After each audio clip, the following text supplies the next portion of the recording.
অসম গণ পৰিষদৰ ভাতৃ সংগঠন অসম যুৱ পৰিষদৰ কেন্দ্ৰীয় সমিতিৰ নিৰ্দেশ মৰ্মে শোণিতপুৰ জিলা যুৱ পৰিষদে অসম আন্দোলনৰ অসম চুক্তি স্বাক্ষৰ হোৱা ঐতিহাসিক দিন হিচাপে আজি শ্বহীদ স্মৰণ কাৰ্যসূচী পালন কৰে।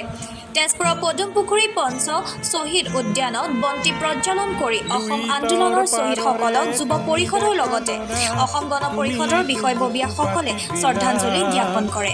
ভারতীর নুমলি গীত বসাবলে তুমি এতো মৃত্যু বরিলা শহীদ প্রণাম তোমাক শহীদ প্রণাম তোমাক শহীদ প্রণাম তোমাক শহীদ প্রণাম তোমাক।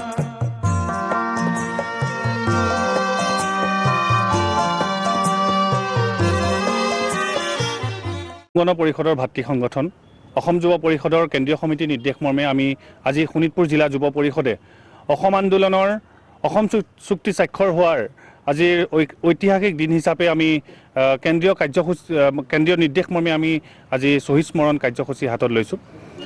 আজি ঐতিহাসিক তেজপুৰৰ পদুমপুখুৰী পাৰৰ এই ঐতিহাসিক স্থান আমাৰ যি পঞ্চ শ্বহীদ উদ্যান, ইয়াতে আমি অসম আন্দোলনৰ শ্বহীদসকলৰ স্মৰণ কৰি আমি বন্তি প্ৰজ্বলন কাৰ্যসূচী ৰূপায়ণ কৰিছোঁ। ইয়াতে অসম গণ পৰিষদ দলৰ লগতে অসম গণ পৰিষদৰ যি ভাতৃ সংগঠন সকলো বিষয়ববীয়াই আহি আমাৰ এই কাৰ্যসূচীত আজি অংশগ্ৰহণ কৰিছে আৰু ৰাইজেও আহি আমাৰ এই কাৰ্যসূচীত আজি অংশগ্ৰহণ কৰিছে।